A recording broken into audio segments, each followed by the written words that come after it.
اللہ اللہ اللہ اللہ اللہ اللہ۔ السلام علیکم ورحمۃ اللہ تعالی وبرکاتہ۔ تمام عالم اسلام کو آنے والا رمضان المبارک کا رحمت و مغفرت اور دوزخ سے نجات کا مہینہ مبارک ہو۔ بڑے افسوس کا مقام یہ ہے کہ امسال خاص کر ابتدائی دنوں میں وہ رونقیں اور وہ بہاریں جو رمضان المبارک کے مہینے میں ہم دیکھتے تھے، ان نظاروں سے ہم محروم رہیں گے، خاص کر ابتدائی دنوں میں، اور اللہ اپنی حکمتوں کو بہتر جانتا ہے۔ سب دن ایک سے نہیں ہوتے، جلد ہی خدا نے چاہا تو ہم رمضان کی بہاروں کو دیکھیں گے۔ 5 وقت کی نماز فرض ہے اور جماعت کی پابندی واجب۔ کبھی کبھی کسی عذر شرعی اور مجبوری کی بنا پر ہمارے مذہب میں جماعت چھوڑنے کی بھی اجازت ہے۔ ان مجبوریوں میں جان و مال، عزت و آبرو کا خطرہ بھی شامل ہے، لہذا میری گزارش ہے کہ حکومت کے اہلکاروں سے الجھنے کے بجائے جتنے لوگوں کی وہ اجازت دیں انہی کے ساتھ جماعتیں قائم کر لی جائیں۔ اللہ تعالیٰ کی عبادت، اس کا ذکر و شکر گھروں میں بھی ہو سکتے ہیں، اللہ سب کچھ جانتا، دیکھتا اور سنتا ہے اور اپنے کرم سے قبول فرماتا ہے۔ جہاں تک تراویح کی نماز کا تعلق ہے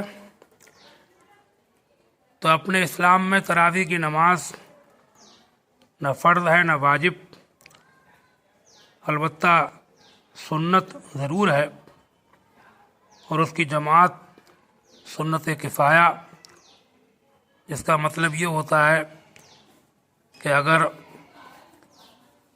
چند لوگ مسجد میں جماعت سے تراویح کی نماز ادا کر لیں، باقی اپنے گھروں میں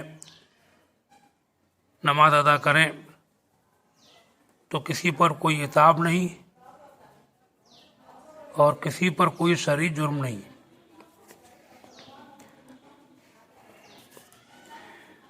موجودہ دردناک حالات میں ایک خاص بات یہی بتانا چاہوں گا کہ اس لمبے لاک ڈاؤن کی وجہ سے غریبوں مزدوروں کے لیے ایک مصیبت کھڑی ہو گئی ہے۔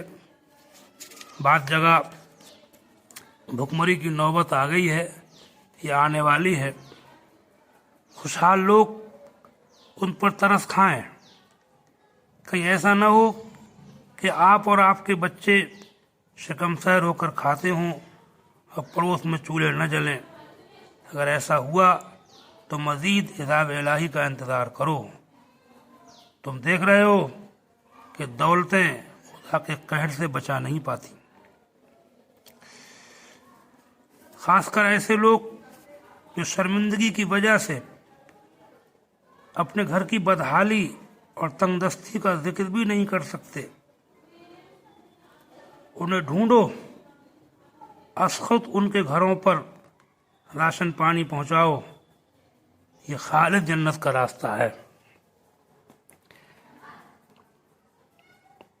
میں نے سنا ہے کہ بعض جگہ مسجدوں میں فنڈ ختم ہو جانے یا حالات کے پیش نظر جماعت کی خاص ضرورت نہ سمجھنے کی وجہ سے کچھ لوگ مسجدوں سے اماموں کو معزول کر رہے ہیں۔ اس بھکمری کے دور میں یہ بہت غلط بات ہے۔ اگر فنڈ ختم بھی ہو گئے ہوں پھر بھی انہیں بحال رکھا جائے۔ بستی کے خوشحال مالدار لوگ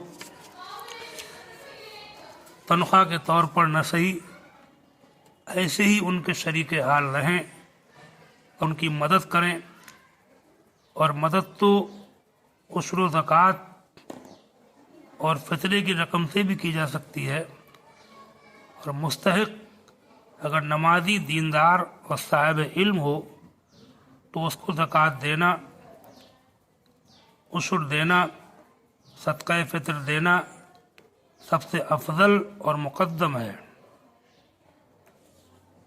اور یہ زکوٰۃ کی رقم مستحق کو دینے میں ضروری نہیں کہ اس کو بتایا جائے کہ یہ زکوٰۃ ہے، آپ نیت کر لیں تب بھی کافی ہے۔ اس کو نہ بتائیں کہ یہ زکوٰۃ ہے، آپ کے دل میں زکوٰۃ نکالنے کی نیت ہے، تب بھی آپ کی زکوٰۃ ادا ہو جائے گی۔ صدقہ فطر پہلے بھی ادا کیا جا سکتا ہے، لہٰذا جہاں تک ممکن ہو دیکھیے، اماموں کی مدد کیجیے۔ ایسے ہی وہ حافظ لوگ، قرآن سنانے والے جو بیچارے رمضان شریف کے منتظر رہتے تھے کہ رمضان میں اللہ تعالیٰ کے ذریعے سے لوگوں سے ہماری کچھ مدد فرمائے گا اور کوئی ذریعہ آمدنی ہو جائے گا، ان کو بھی دیکھیے اور ان کے حالات کے شریک رہیے، ان کا تعاون کیجیے۔ اس کے علاوہ دکانوں کے مالکوں سے میں گزارش کروں گا کہ موجودہ حالات میں وہ غریب دکانداروں سے کرائے وصول نہ کریں، معاف کر دیں۔ یوں ہی مکانوں کے مالکان حضرات نادار کرایہ داروں پر رحم کھائیں، اللہ ان پر رحم فرمائے گا۔ حدیث پاک میں ہے، رحم کرنے والوں پر اللہ تعالیٰ رحم فرماتا ہے، تم زمین والوں پر رحم کرو، اللہ تم پر رحم کرے گا۔ اس وقت جو امیر و غریب سب بے حد پریشان ہیں، اس کی ایک خاص وجہ یہ بھی ہے کہ دنیا میں ظلم و زیادتی اور بے رحمی بہت بڑھ گئی ہے۔ جہاں جس کا داؤں لگ رہا ہے وہ چوکتا نہیں۔ کچھ لوگ ایسے بھی ہیں کہ جو یہ سوچ رہے ہیں کہ ہم گھٹ جائیں گے، کروڑ پتی ہیں 90 لاکھ تک رہ جائیں گے، 10 لاکھ والے ہیں 9 لاکھ تک رہ جائیں گے، اس میں کچھ کمی نہ ہو جائے۔ جو ان کی بھول ہے وہ اپنے کو گھٹتا ہوا نہ دیکھیں، بلکہ یہ ان لوگوں کو یاد کریں کہ جن لوگوں کے پاس 2 وقت کی روٹی بھی نہیں ہے۔ آپ کو اپنے گھٹنے کی فکر ہے اور ان لوگوں کو آپ بالکل بھول گئے کہ گھر سے بے گھر تیرے میرے 10 نگر ہیں، مل گیا تو کھا لیا۔ ان نفاقوں کی بھی نوبت ہے، ان کو دیکھو تو اللہ کا شکر کرو۔ اس بات کی پرواہ مت کرو کہ ہم کچھ پہلے کے مقابلے میں نیچے کو آ رہے ہیں۔ حدیث پاک میں ہے، رسول پاک سید عالم صلی اللہ علیہ وسلم نے فرمایا کہ تم میں سے جب کوئی اپنے سے افضل کو دیکھے، اعلیٰ کو دیکھے، تو اپنے نیچے کے لوگوں کو بھی نظر رکھے۔ خدا پاک آنے والے رمضان کے مبارک مہینے تو ہم سب کے لیے رحمت و بخشش اور جنت کے دخول اور جہنم سے نجات کا مہینہ بنائے، اور تمام عالم خاص کر ہمارے ملک کے باشندوں کو ہر بلا سے محفوظ فرمائے، اور کمزوروں کو ظالموں کے ظلم سے بچائے۔ آمین یا رب العالمین۔ والصلاة والسلام علی سیدنا و مولانا محمد وعلی آلہ و اصحابہ اجمعین۔